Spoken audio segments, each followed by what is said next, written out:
आप सभी का हमारे चैनल पर स्वागत है। और आज हम लोग गति के प्रथम समीकरण जो कि है v बराबर u प्लस AT, इस समीकरण से बनने वाले सभी प्रश्न को देखेंगे। तो प्रश्न को देखने से पहले हम लोग इस समीकरण में कौन क्या है उसके बारे में जान लेते हैं। तो देखिए, जो हमारा v है, v वह है अंतिम वेग, और जो हमारा u है वो भी वेग ही है, लेकिन यह जो है u हमारा है प्रारंभिक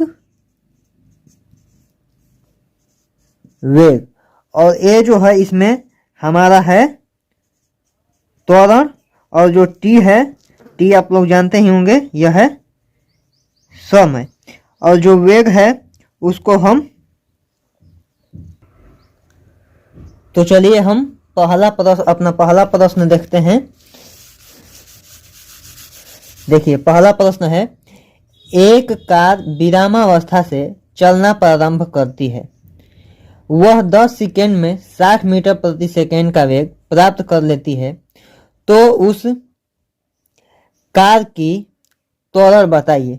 तो देखिए, जैसा कि हम बताए थे अभी कि जो a है वह हमारा त्वरण है, और इस प्रश्न में यही a के बारे में पूछ रहा है कि a कितना होगा। तो चलिए जो जो दिया है हम लिख ले रहे हैं। देखिए, पहला है, एक कार विरामावस्था से चलना प्रारंभ कर रही है, यानी कि वह रुकी हुई है, हुई है तो उसका प्रारंभिक वेग कितना होगा, u बराबर हमारा हो जाएगा 0 मीटर प्रति सेकेंड। अगर कोई भी वस्तु रुका होता है तो उसका मतलब वेग कितना होता है, 0 ही ना होता है। कोई वस्तु, मान लीजिए यह रुका हुआ है तो इसके पास कुछ भी वेग है नहीं है, तो इसका वेग क्या मानेंगे, 0। इसीलिए यह क्या है, प्रारंभिक वेग बराबर 0।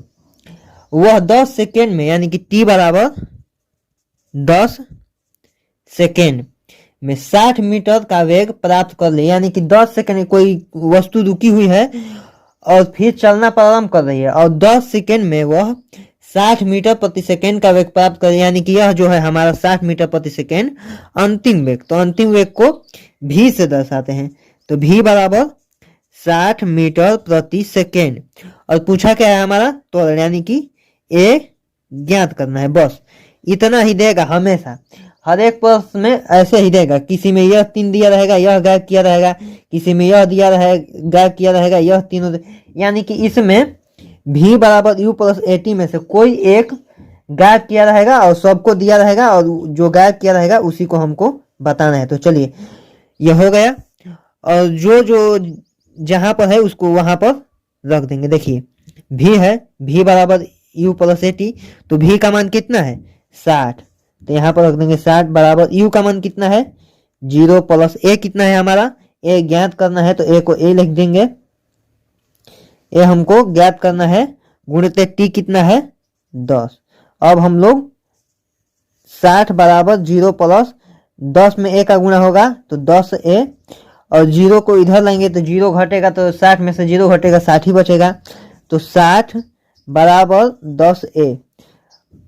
अब a बराबर 60 बटा में 10, 0 से 0 कट गया, a बराबर कितना आएगा 6 मीटर प्रति सेकेंड स्क्वायर, जो कि यह त्वरण का मात्रक होता है। यही हमारा आंसर हो जाएगा। अब चलिए हम लोग दूसरा सवाल देखते हैं। देखिए, दूसरा हमारा प्रश्न है कि एक ट्रेन स्टेशन से चलना प्रारंभ करती है, यदि उसका त्वरण 5 मीटर प्रति सेकेंड स्क्वायर हो तो कितने समय में 50 मीटर प्रति सेकेंड का वेग प्राप्त कर लेगी। तो देखिए, इसमें भी दिया है कि एक ट्रेन स्टेशन से चलना प्रारंभ कर, यानी कि पहले तो ट्रेन रुकी हुई है, तो इसमें भी प्रारंभिक वेग हमारा कितना होगा। अगर कोई भी वस्तु रुकी हुई होगी और चलना प्रारंभ करेगी, तो उस स्थिति में हम उसका प्रारंभिक वेग हमेशा 0 मानेंगे। तो देखिए, एक ट्रेन स्टेशन से चलना प्रारंभ कर रही है, यानी कि प्रारंभिक वेग, यानी कि u बराबर हमारा हो जाएगा, u बराबर 0 मीटर प्रति सेकेंड। अब इसमें दिया है यदि उसका त्वरण, यानी कि त्वरण a बराबर 5 मीटर प्रति सेकेंड स्क्वायर हो तो वह कितने समय में, यानी कि t हमको बताना है, वह कितने समय में, यानी कि t बराबर नहीं दिया है, कितने समय में 50 मीटर प्रति सेकेंड का वेग प्राप्त कर ले, यानी कि यहाँ पर हमको भी दिया हुआ है 50 मीटर प्रति सेकेंड। तो देखिए इसमें सब कुछ दिया हुआ है। अब हम गति के प्रथम समीकरण में इसका मान धर देंगे। तो देखिए भी दिया है, तो भी का मान कितना है 50 दिया हुआ है। यू का मान कितना है 0 प्लस ए कितना है 5 गुणित टी कितना है, टी हमको ज्ञात करना है। तो 50 बराबर 0 प्लस 5 में टी का गुणा होगा तो 5 टी, तो टी बराबर 50 बटा में 5, तो टी का मान कितना आ जाएगा 10 सेकेंड। यानी कि जो ट्रेन है वह 0 मीटर प्रति सेकेंड के वेग से चलना प्रारंभ करेगी और 10 सेकेंड में 50 मीटर प्रति सेकेंड का वेग प्राप्त कर लेगी। तीसरा सवाल देखते हैं। तीसरा सवाल हमारा है कि एक पिंड 10 सेकेंड में 40 मीटर प्रति सेकेंड का वेग प्राप्त कर लेता है, तो उसका प्रारंभिक वेग क्या होगा यदि त्वरण 3 मीटर प्रति सेकेंड स्क्वायर हो। तो देखिए इसमें दिया है कि एक पिंड 10 सेकेंड में 40 मीटर प्रति सेकेंड का वेग प्राप्त कर ले रहा है, यानी कि 10 सेकेंड पर दिया है, यानी कि पहले 1 सेकेंड हुआ होगा, 2 सेकेंड हुआ होगा। तो यह जो है टी बराबर दिया है हमारा 10 सेकेंड। अब 10 सेकेंड में यानी कि यह जो है हमारा 40 मीटर प्रति सेकेंड, यह अंतिम वेग है, यानी कि v बराबर 40 मीटर प्रति सेकेंड। यह अंतिम वेग इसलिए है क्योंकि 10 सेकेंड बाद का यह इसका गति है, 10 सेकेंड बाद का गति है। अगर 10 सेकेंड बाद का नहीं गति होगा, कहता कि वह 40 मीटर प्रति सेकेंड से चलना प्रारंभ कर रही है, तो यह v न होकर u होता, लेकिन 10 सेकेंड बाद का यह है, इसीलिए यह क्या हो जा रहा है v, यानी कि अंतिम वेग इतना है।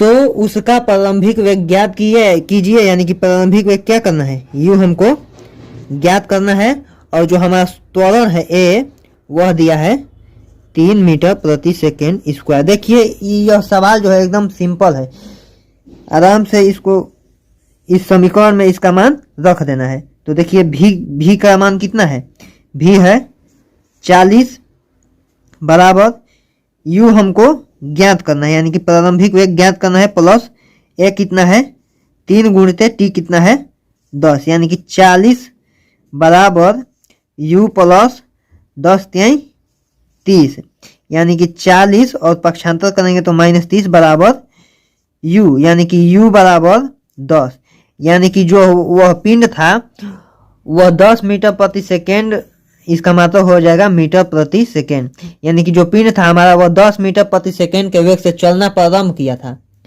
इतना इसका प्रारंभिक वेग था, और 10 सेकेंड बाद वह 40 मीटर प्रति सेकेंड का वेग प्राप्त कर ले रहा था। तो चलिए अब हम लोग चौथा सवाल देखते हैं। तो देखिए चौथा सवाल हमारा यह है कि एक रॉकेट जिसका प्रारंभिक वेग 50 मीटर प्रति सेकेंड है,